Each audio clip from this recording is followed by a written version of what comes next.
Monsieur de René, bonjour. On est extrêmement heureux et honoré de vous recevoir dans ce webinaire international. Pouvez-vous nous indiquer comment votre constat aujourd'hui de ce qui est linéaire par rapport à la pensée systémique, notamment dans le domaine de l'éducation et de la politique? Mon constat aujourd'hui, dans tout ce qu'on observe à la fois dans le domaine de l'éducation, dans le domaine du management des entreprises et évidemment dans celui de la politique, est que les dirigeants, les décideurs, les leaders d'opinion, comme on les appelle, ou les enseignants, s'appuient sur une méthode très classique et très traditionnelle, qui est la vision cartésienne, analytique, qui sépare les éléments les uns des autres pour mieux les analyser séparément. Une méthode qui conduit à une vision séquentielle, linéaire du monde, plutôt qu'une vision tenant compte des interdépendances des nombreux éléments entre eux. Alors, cette question des interdépendances est fondamentale pour non seulement comprendre la complexité du monde d'aujourd'hui, mais surtout pour agir sur cette complexité. Au cours des années, surtout fin des années 50, 60, se sont développées plusieurs approches, notamment avec l'école de Palo Alto, dont on peut mentionner Margaret Mead, Gregory Bateson, Rashevsky, Rapoport, des mathématiciens, des philosophes, des politiques, des sociologues, pour essayer, dans cette école de Palo Alto, à Stanford, de réunir un peu les éléments épars d'un monde disjoint pour créer une nouvelle culture de la complexité. Cette approche nous a beaucoup intéressés en France, mais elle ne nous a pas semblé aller suffisamment loin. C'est pourquoi, en 1967, le docteur Jacques Robin, un médecin et en même temps un homme d'action, a créé un groupe qui s'est appelé très vite le groupe des 10, même si on a été plus nombreux par la suite, dans lequel il voulait réunir des scientifiques, des philosophes et des politiques pour essayer de penser un peu le monde de demain en s'appuyant justement sur une approche plus globale, plus complète, tenant compte, comme je viens de le dire, de l'interdépendance des facteurs et de l'interdépendance des éléments dans un écosystème. Ce groupe donc a été créé en 67, avant mai 68, et d'ailleurs, mai 68 a montré que ce groupe était tout à fait d'actualité pour essayer de traiter les problèmes de la société sous un angle neuf, sous un angle nouveau. Et ce groupe des 10 s'est poursuivi assez longtemps, pendant une quinzaine d'années, et a conduit à de nombreuses publications, jamais à des rapports sur le groupe lui-même, sauf un livre qui a été écrit sur le groupe des 10. Mais chacun d'entre nous, Jacques Attali a écrit des livres, Leroi-Gourhan avait son livre, moi, le Macroscope est né en 75, donc presque 5, 6, 7 ans après la création du groupe des 10. Donc ça a contribué à créer une équipe de gens qui pensaient le monde de demain, la politique de demain et le management de demain sous un angle global plutôt que sous cet angle analytique, linéaire, séquentiel dont j'ai parlé. Alors, à partir de tout ça, mon expérience du MIT et le groupe des 10, j'ai réfléchi de plus en plus à la manière de communiquer l'approche systémique à un très grand public. Alors, je me suis concentré dans mon livre Le Macroscope, qui a été publié en 1975, à l'étude de ce qu'il y avait en commun dans des systèmes très différents, la cellule biologique, le corps humain, l'entreprise, la ville, le système économique. Qu'est-ce que ces systèmes ont en commun? Eh bien, ils ont en commun que ce sont des écosystèmes, c'est-à-dire des systèmes qui n'existent que par l'interdépendance des éléments qui les constituent, des réseaux qui les constituent et de leur influence sur la globalité du système global, système total. Donc, cette vision, cette approche, on peut la définir en disant que l'approche systémique est une nouvelle méthodologie qui permet de réunir les éléments épars pour créer les conditions d'une action efficace. Donc, en fait, c'est une culture, l'approche systémique, une culture de l'intégration plutôt qu'une culture de l'analyse cartésienne. Bien sûr, l'analyse cartésienne est absolument utile pour la science, pour la recherche, pour extraire des faits à partir d'une théorie ou des hypothèses et pour les confronter à différentes équipes dans le monde. Ça, c'est l'approche traditionnelle de la méthode scientifique. Mais en complément, je ne dis pas en opposition, mais en complément avec l'approche analytique cartésienne, nous avons besoin d'une approche qui intègre, qui réunit les éléments épars pour créer ce qu'on appelle une culture, c'est-à-dire le sentiment que les choses marchent ensemble, sont dépendantes les unes des autres et ne sont pas totalement isolées les unes des autres. Donc, l'approche systémique, cette méthodologie de l'action, est aussi une méthodologie de la réflexion, de voir les choses différemment. Ce que je dis souvent dans l'éducation ou à mes élèves, c'est que plutôt que d'avoir une approche encyclopédique, comme le dit Edgar Morin, encyclopédès, faire le tour avec ses pieds, et essayer d'emmagasiner absolument tout dans des catégories particulières qu'on espère réutiliser, qu'on ne réutilise souvent jamais, il vaut mieux regarder ce qu'il y a de commun entre l'écologie, l'économie et la biologie, par exemple. De voir comment les feedbacks positifs et les feedbacks négatifs, qui sont les propres des éléments de l'approche systémique, changent le comportement dynamique du système et son évolution dans le temps. Donc c'est ça que j'ai essayé d'appliquer de très nombreuses fois dans mon enseignement vis-à-vis de mes étudiants, mais aussi dans plusieurs livres. Un des premiers livres que j'ai écrit après le macroscope s'appelait La malbouffe. La malbouffe était un livre sur le management systémique de son corps. Plutôt que de regarder un régime ou une approche particulière de tel produit qu'on doit manger et pas l'autre, nous avons essayé, ma femme et moi, de montrer qu'en considérant son corps sous un angle systémique, sous un angle global, on peut faire en sorte que dans notre écosystème, en fonction de la nutrition, nous soyons plus en phase avec notre environnement, la pollution de l'environnement, notamment les produits dangereux pour l'environnement, et en même temps avec notre propre environnement, notre corps.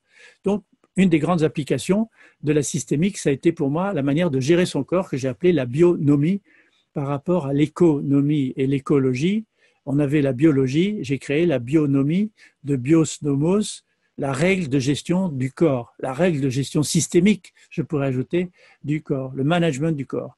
Et puis ensuite, j'ai appliqué cette approche systémique à des idées que j'ai décrites dans le cerveau planétaire, qui était en fait comment Internet, qui était en train de se créer à cette époque, constituait une sorte de système nerveux à l'échelle de la planète qu'on ne pouvait pas regarder comme une innovation, mais comme un système innovant.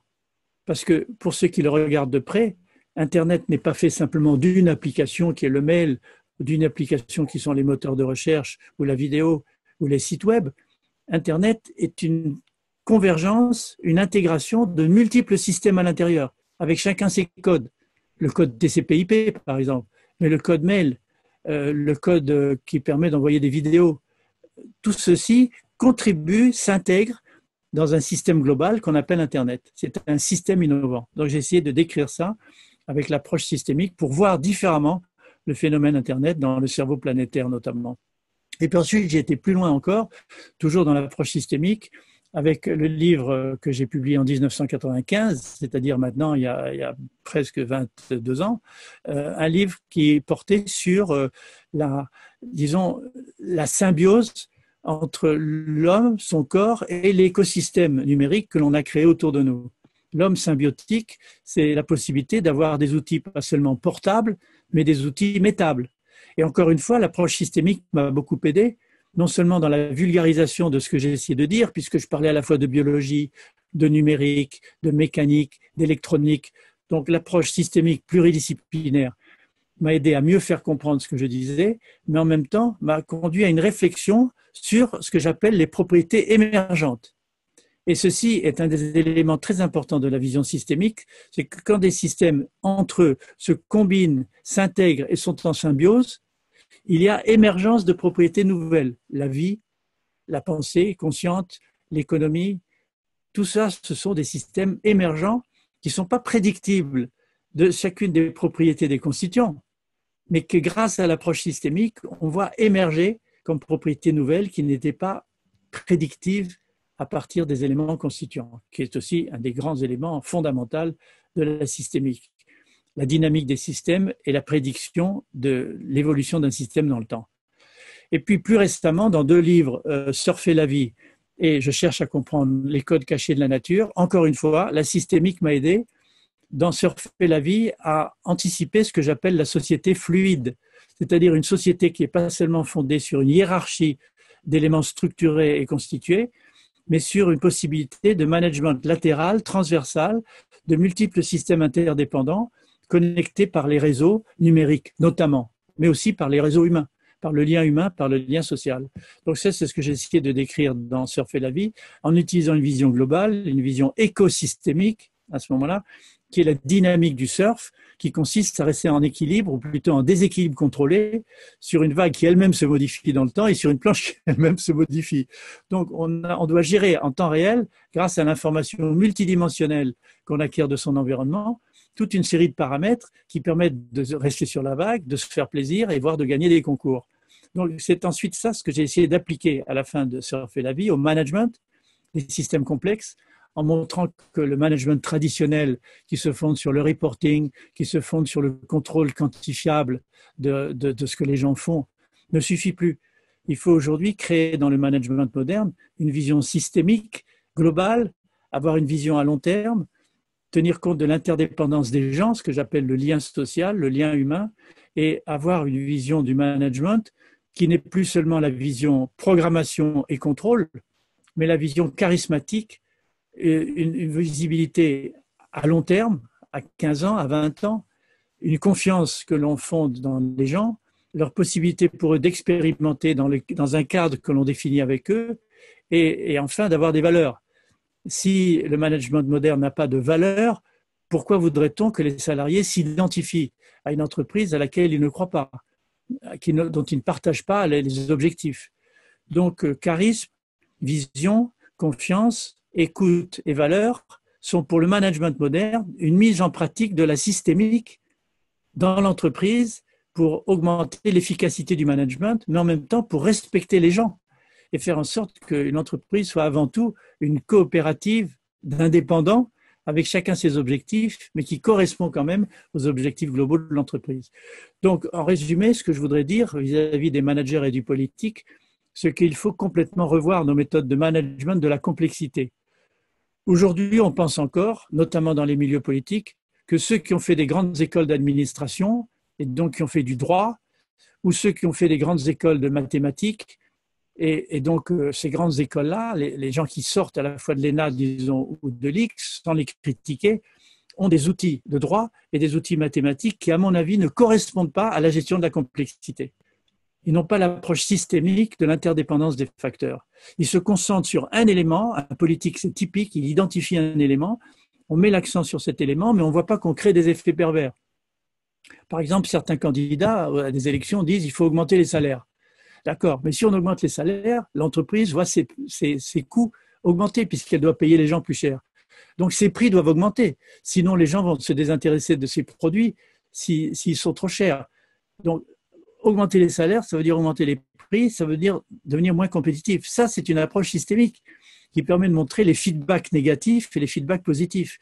Donc les discussions, par exemple, entre patronat et syndicats sont complètement binaires. C'est ou ça ou ça. Mais ce n'est pas et tout ceci de manière interdépendante pour ensemble penser à sortir de là. C'est le même principe qui règne dans l'université. On voit en ce moment des batailles pour des universités qui n'arrivent pas à se fusionner, alors qu'à l'échelle de l'Europe, et compte tenu des résultats du succès de l'éducation en France dans le fameux rapport FISA ou les rapports internationaux, je ne vais pas les citer parce qu'il est en cours en ce moment, des grandes universités devraient fusionner. Or, les égos des anciens directeurs, des anciens systèmes, bloquent complètement parce que chacun voit son université sous l'angle de sa discipline et sa discipline spécialisée.